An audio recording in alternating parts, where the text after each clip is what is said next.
Miss பண்ண எபிசோடுகளை miss பண்ணாம பாருங்கள் உங்கள் தந்திவன் யூடியூப் சேனல் மற்றும் தந்திவன் ஆப்பில் முற்றிலும் இலவசமாக.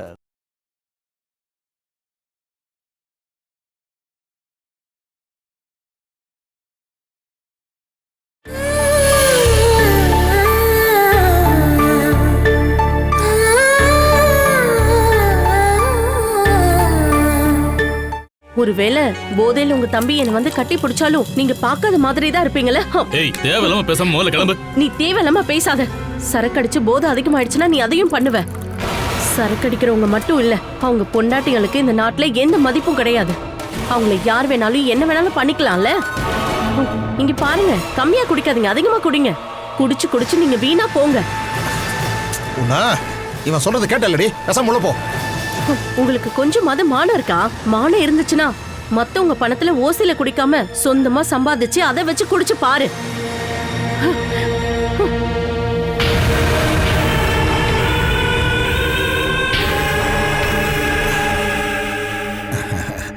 டேய், அவ இப்படித்தான் எதையாவது சொல்லிக்கிட்டு இருப்பா. அவ கிடக்குறா விடுறா. ஆனா நாம நம்ம வேலை பார்க்காம இருக்க கூடாது. வாடா.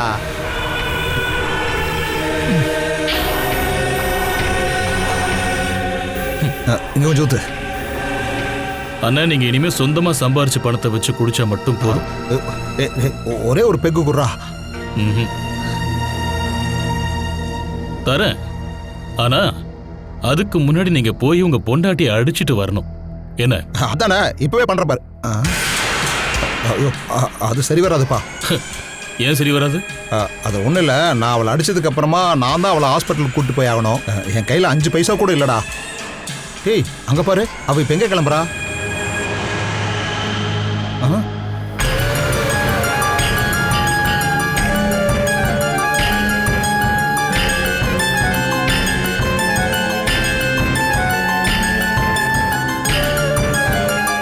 நில்றி.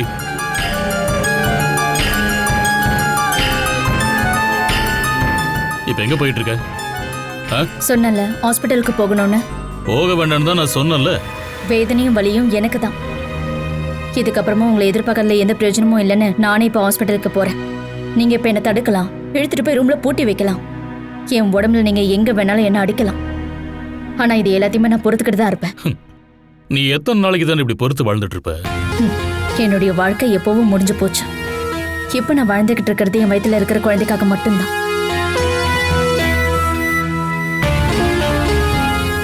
நில்றி.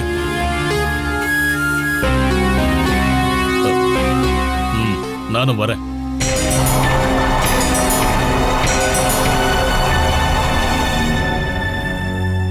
எனக்கு கோபம் வந்ததால நான் அப்படிலாம் பண்ணிட்டேன். சூரஜ் வந்ததுக்கு அப்புறம் நீ இதை பத்தி பேசிருக்கலாம்ல. சரி விடு. அத்தைக்கும் மாமாவுக்கும் இதை பத்தி தெரியுமா? அம்மாக்கு தெரியும், ஆனா அப்பாக்கு இன்னும் தெரியாது. எனக்கு என்னமோ ரொம்ப பயமா இருக்கு. நீங்க கொஞ்சம் வீடு வரைக்கும் வரீங்களா? நான் இப்போ திருச்சி வரைக்கும் போயிட்டு இருக்கேம்மா. நீ எதுக்கு டென்ஷன் ஆகாத. அப்புறம் மாமாவும் சூரஜும் வந்ததுக்கு அப்புறம் அவங்க கிட்ட இதை பத்தி பொறுமையா எடுத்து சொல்லு. எனக்கு சீக்கிரம் வேலை முடிஞ்சிச்சுன்னா நான் வந்துடுறேன். நம்ம சைட்ல எப்போதுமே தெளிவா இருக்கணும். இதுக்கப்புறம் சமையலி சைட்ல இருந்து என்ன பிரச்சனை வரும்னு யாருக்கும் தெரியாது. அவ ஏதாவது தேவையில்லாத முடிவு எடுத்தா கூட அது நம்மளை பாதிக்க கூடாது. அப்பா வந்துட்டாரு. இப்ப எதுவுமே அவர்கிட்ட சொல்லக்கூடாதுன்னு அத்தை கிட்ட சொல்லிடு. சூரஜ் வீட்டுக்கு வரட்டும். சரிங்க, நான் அப்புறம் கூப்பிடுறேன். அப்பா கிட்ட இந்த விஷயத்தை பத்தி சொல்லாதீங்க. எப்படி இருந்தாலும் தெரிஞ்சுதானே ஆகணும். என்னால இதை அவகிட்ட மறைக்க முடியாது.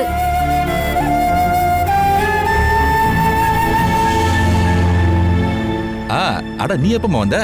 வந்து கொஞ்ச நேரம் ஆச்சு. ஆமா, ஆர்கே வரலையா? கொஞ்சம் வேலையா போயிருக்காரு.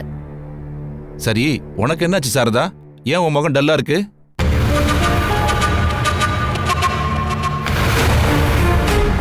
கர்ப்பிணியா இருக்கிற மகளையும் மருமகளையும் ஒரே நேரத்துல பாத்துக்கிறதுக்கான டென்ஷன் தான் சாரதா இதெல்லாம். இந்தா, இதை கொண்டு போய் வை. கல்ஃப்ல இருந்து வந்தால சுகுமார், அவங்கிட்ட சொல்லி இதை வாங்கிட்டு வர சொன்னேன். ஒரிஜினல் குங்குமப்பூவும் டேட்ஸும். கர்ப்பிணிகளுக்கும் வயிற்றுல இருக்கிற குழந்தைங்களுக்கும் இது ரொம்ப நல்லது. சமையலுக்காக நான் இதை வர வச்சிருக்கேன். இதுல பாதி இவளுக்கும் கொடுக்கலாம்.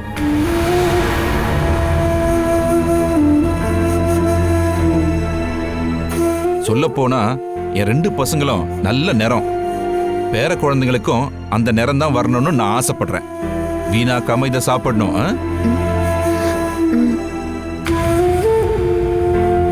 ஆமா, சமையல் எங்க போயிட்டா?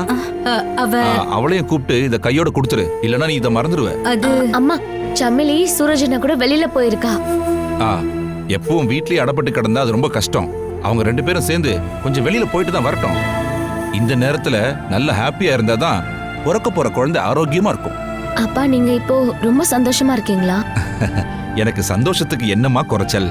ஒரே சமயத்துல 2 குழந்தைங்க இந்த வீட்ல பிறக்க போகுது. இனிமே நானு பேர குழந்தைங்களோட விளையாடி இங்கேயே இருக்க போறேன். அப்படிதானே சாரதா?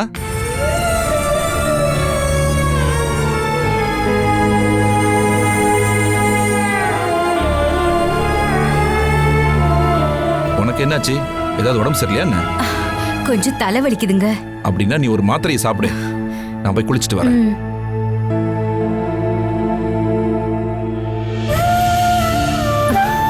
இப்ப என்ன பண்றது? கொஞ்சம் அமைதியா இருமா. சூரஜனை வரட்டும், அது வரைக்கும் எதுவும் பேசாத.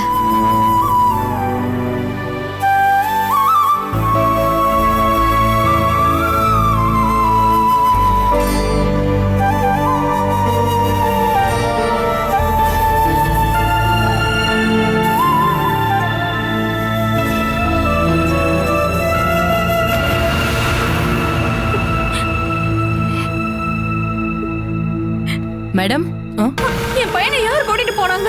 இன்னும் 10 நிமிஷத்துக்குள்ள என் பையன் இங்க வந்து ஆகணும். இல்லனா நீங்க எதிர்பார்க்காத அளவுக்கு ஒரு சம்பவம் இந்த ஹாஸ்பிடல்ல நடக்கும். மேடம் ப்ளீஸ் சத்தம் போடாதீங்க. உங்க பையனை யார் கூட்டிட்டு போயிருந்தாலும் அவங்க இந்த ஹாஸ்பிட்டலை விட்டு வெளியே போயிருக்க முடியாது. செக்யூரிட்டி ஆபீசர்ஸ் கிட்ட நான் இன்ஃபார்ம் பண்ணியிருக்கேன். அவங்க எல்லா இடத்துலயும் தேடிட்டு இருக்காங்க. மேடம் ப்ளீஸ் நீங்க ரூம்ல இருங்க. உங்க பையனுக்கு எதுவும் ஆகாது. எதுவும் நடந்திருக்க கூடாது. நடந்திருக்காது மேம்.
பையனுக்கு பொம்மை வாங்கி கொடுக்கறதுக்காக கூட்டிட்டு போனேன்.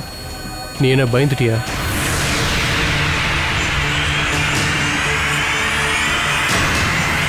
நீ எதுக்கு இப்போ பயந்து போய் நிற்கிற? இவன் மாயம்மாவோட வளர்ப்பு பையன் தானே?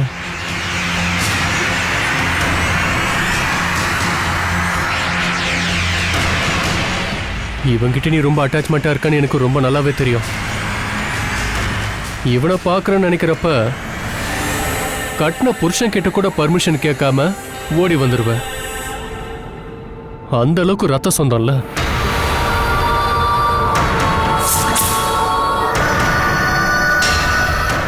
இப்போ ஒரு வாரமா அவன் அந்த ஹாஸ்பிட்டல்ல இருக்கான். நடு ராத்திரியில புருஷன் தூங்கிட்டு இருக்கும்போது ஓடி வந்து பார்க்குற அளவுக்கு இவன் மேல பாசம். இது வெறும் சாதாரண சொந்தம் இல்லை. இதுல எனக்கு தெரிஞ்ச ஒரு பேரை நான் சொல்றேன். தொப்புள் கொடி சொந்தம்.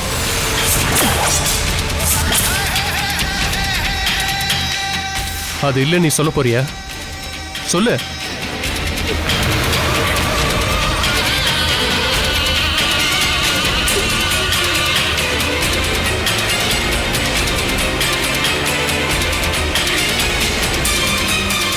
பழசெல்லாம் கிளறதுல எனக்கும் இன்ட்ரெஸ்ட் இல்லை. உனக்கு மட்டுமே தெரிஞ்ச விஷயம் எனக்கும் நல்லாவே தெரியும்னு சொல்ல வர.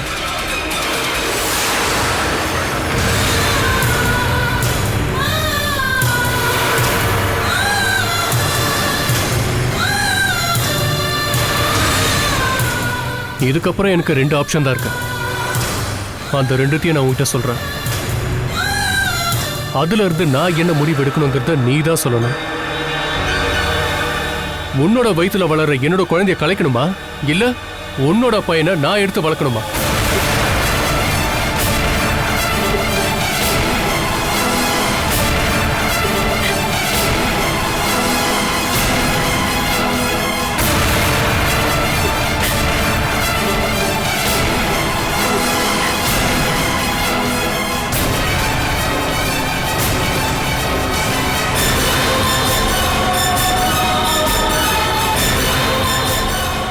எனக்கு இதை தவிர வேற வழி எதுவுமே கிடையாது.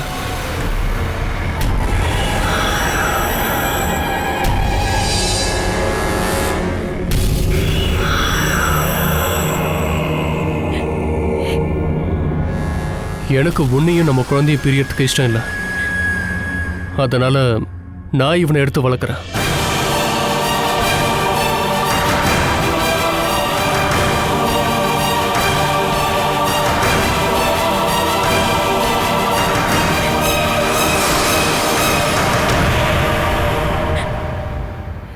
இன்னிலிருந்து இவன் நம்மளோட பையன்.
இவனையும் கூட்டிட்டு வா, நம்ம வீட்டுக்கு போலாம். இதுக்கப்புறம் இனிமே அவன் அங்கதான் இருப்பான்.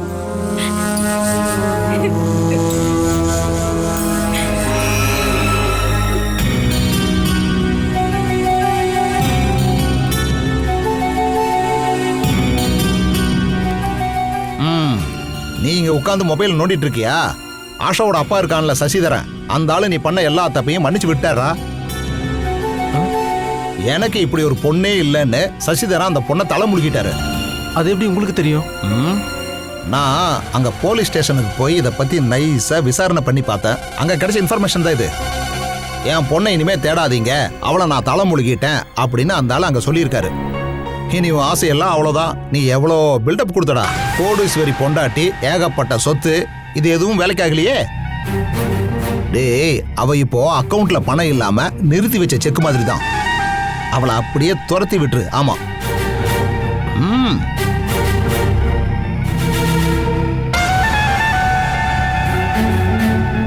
அப்படி ஒரு முடிவு அவர் எடுத்ததுனால பொண்ணுக்கும் அவருக்கும் இடையில எந்த சம்பந்தமும் இல்லையா? டேய், அதைத்தானே இவ்வளவு நேரம் சொல்லிக்கிட்டு இருந்தேன். தேவைப்பட்டா ஆஷாவோட சார்பில் சொத்துக்காக நாம கேஸ் கொடுக்கலாம். அதுக்கு ஆஷா சம்மதிக்கணும். இப்போ எதை பத்தி பேசுறீங்க? இப்படிப்பட்ட ஒரு பொண்ணே இல்லைன்னு உங்க அப்பா உன்னை தலைமொழிகிட்டாராம. மாமா உன்னை தலைமொழிகிட்டாருன்னு சொன்ன உடனே டக்குன்னு எனக்கு கோவம் வந்துருச்சு. எங்க அப்பா என்னதான் சொன்னாலும் அந்த சொத்துக்கெல்லாம் ஒரே ஒரு வாரிசு நான் தான். ஆனா அவரு அதுக்கு ஒத்துக்கணுமே.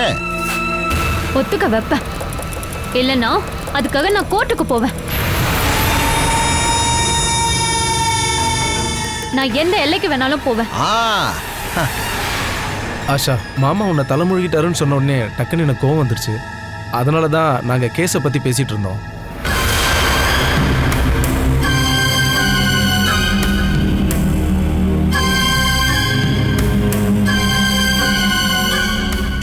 அங்க போடா, போ. நான் உன்னை காதலிச்சு கல்யாணம் பண்ணது உங்க அப்பாவுடைய சொத்துக்காக இல்லை. உங்க அப்பாவுடைய சொத்து நமக்கு எதுவுமே வேண்டாம். அதுக்காக நம்ம எந்த கோர்ட்டுக்கும் போக தேவையில்ல. நாம நிம்மதியா வாழ்ந்தாலே போதும். அது உங்களுக்கு போதுமா? நமக்கு தேவையானதை சண்டை போட்டு வாங்கணும்.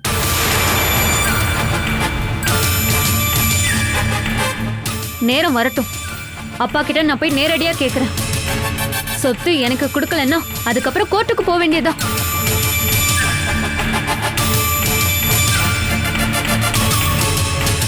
ஒன்னு ரெண்டு இல்ல, 10-20 கோடி ரூபாய்க்கு சொத்து இருக்கும். அது எப்படிங்க அப்படியே சும்மா விட முடியும்? அது உங்களுக்கு வேண்டான்னு சொன்னாலும் எனக்கு வேணும். டேய், இது அப்படியே சாதாரணமா விட்டுறாதடா, இறுக்கி பிடிச்சுக்கணும். அவளே இப்ப இந்த மாதிரி சொல்லிட்டு போறா, எந்த காரணத்தை கொண்டோ அதை நீ மிஸ் பண்ணிடவே கூடாது.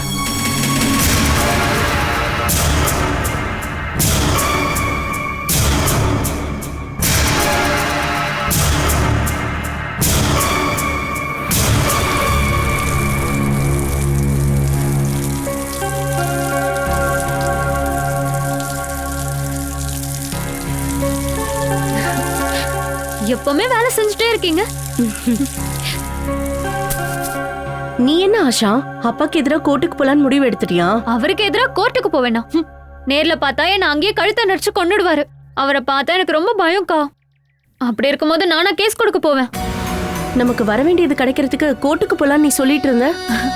அதுவா, அப்பாவோட எல்லா சொத்துக்கும் வாரிசு நான் தான்.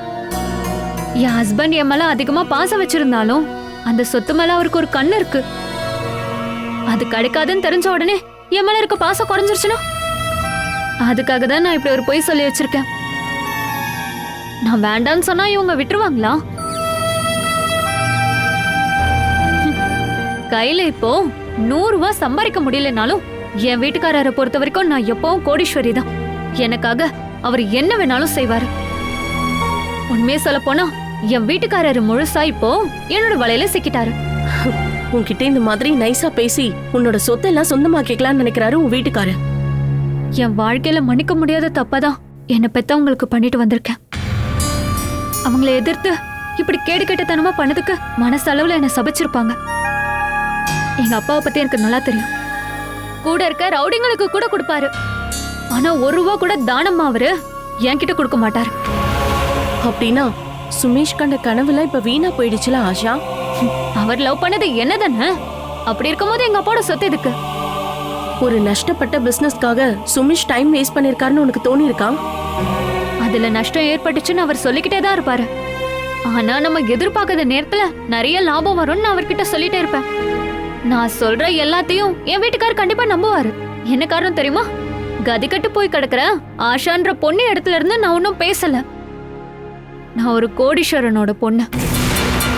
அத சாக்கா வச்சு அவரை நான் கைக்குள்ளேயே வச்சுப்பேன். இங்க இருக்க மத்தவங்களை பத்தி எனக்கு தெரியாது. ஆனா நான் இங்க ஒரு மாற்றத்தை உண்டாக்குவேன். அனிலாக்கா சூடா ஒரு பிளாக் காஃபி போட்டு கொடுத்தாங்கன்னா அதை குடிக்கிற மூட்ல இருக்கேன். போட்டு தரீங்களா?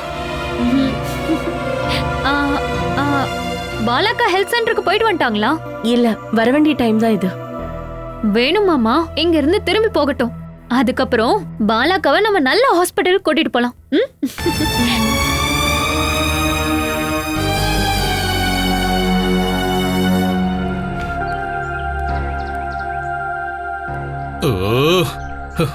யார பாக்குறதுக்காகடி இப்படி பின்னாடி பதுங்கி பதுங்கி நடந்து வர?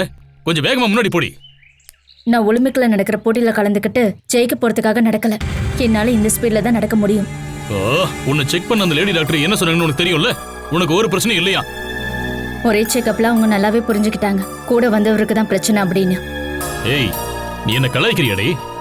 நான் சரியா தான் சொல்றேன். பிபியை செக் பண்ண வந்து மேல் டாக்டர் கிட்ட நீங்க சண்டை போட்டப்பவே உங்களுடைய கேரக்டர் என்னன்னு எல்லாருக்கும் புரிஞ்சிருச்சு. அப்படின்னா நான் என்ன தாண்டி பண்ணணுங்கிற? ட்ரீட்மெண்ட்ங்கிற பேர்ல கண்ட கண்ட ஆம்பளைங்க எல்லாம் இப்படி பொண்ணுங்களோட உடம்புல தேவையில்லாத இடத்துல எல்லாம் தொட்டு பாக்குறதையெல்லாம் பார்த்துட்டு வேடிக்கை பார்க்க சொல்றியா? வேண்டாம், நீங்க ஒரு முள்வெளியை வாங்கி என்ன சுத்தி வச்சிருங்க. அப்படி இருக்கும்போது யாரையும் பக்கத்துல வர மாட்டாங்க. அவன் தொடாம போன கடுப்புல தான் இப்படி பேசிட்டு இருக்க நீ. இதுக்கெல்லாம் ஆசைப்பட்டுதான் நீ தனியா போறன்னு என்கிட்ட சொன்னியாக்கும். வேணுகோபால், நீங்க என்னதான் கோட்டை கட்டி வச்சாலும் ஒரு பொண்ணு நினைச்சானா அவ இருக்கிற இடத்துக்கு ஆம்பளைங்க வருவாங்க. அந்த மாதிரி பொம்பளைங்களை போக விடாம பாத்துக்கிறது தான் ஆம்பளையோட வேலையே.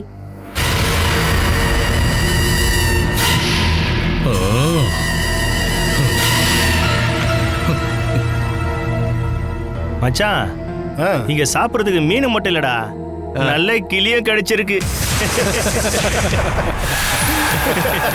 ஆமாடா, என்ன பண்றது, நாம எதுக்கு வந்திருக்கிறோம்? கிளிகளோட சத்தத்தை கேட்க தானே வந்திருக்கோம்.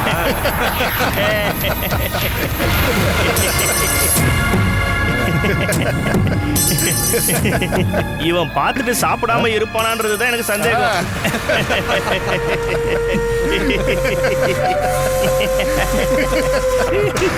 சந்தேகத்தை நான் இப்ப தீர்த்து சொல்றேன். நில்லுங்க. போற வழியில எல்லாரும் இப்படிதான் பேசுவாங்க. அதெல்லாம் உங்களை தான் அப்படி பேசுறாங்கன்னு நினைக்கிறது ஒரு வியாதி. விடுறி, ஊரை பார்க்க வந்தவங்க பார்த்துட்டு போயிட்டே இருக்கணும். இப்படி பொண்ணுங்களை கிண்டல் பண்றவங்களுக்கு நான் யாருன்னு காட்டுறேன். அப்படின்னா போய் காட்டிட்டு வாங்க. ஏதாவது பெரிய பிரச்சனையாயி போலீஸ் கேஸ் ஆச்சுன்னா நான் சொல்லுவேன், பிரச்சனையை பண்ணது நீங்க தானே. பேசாம என் கூட வாங்க. வாங்கன்னு சொல்றேன்ல.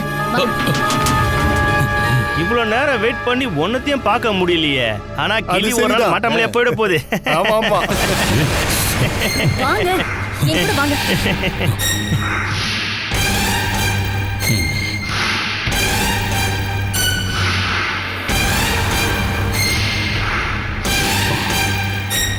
நீ முன்னாடி போ, நான் சிகரெட் வாங்க மறந்துட்டேன், அதை வாங்கிட்டு வந்துடுறேன்.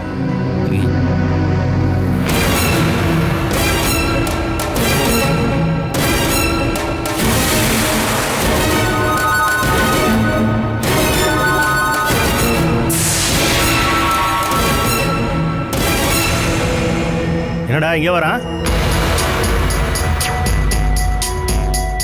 நீங்கெல்லாம் எங்க இருந்து வந்திருக்கீங்க?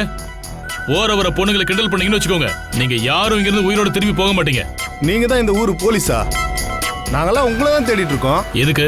நாங்க இங்க எங்களோட வேலைகளை கொஞ்சம் பார்த்தாகணும். ஓஹோ, உனக்கு என்னதான் பிரச்சனை? நீ தானே என் பிரச்சனையே.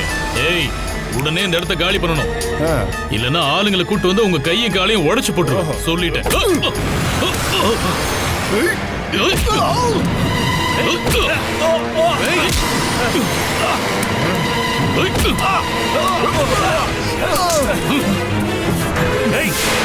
உங்களை விட மாட்டேன்டா.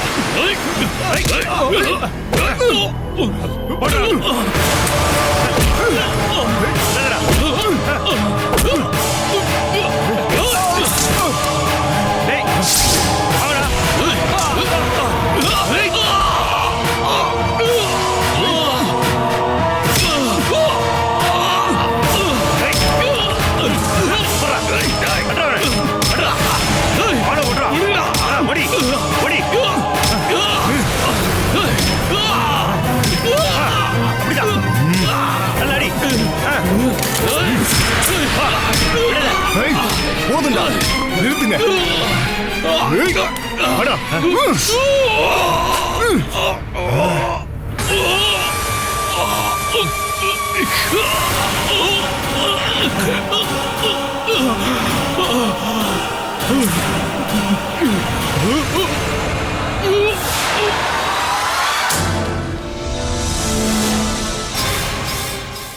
Catch us on TV, Thandivan app, thandivan.com and YouTube.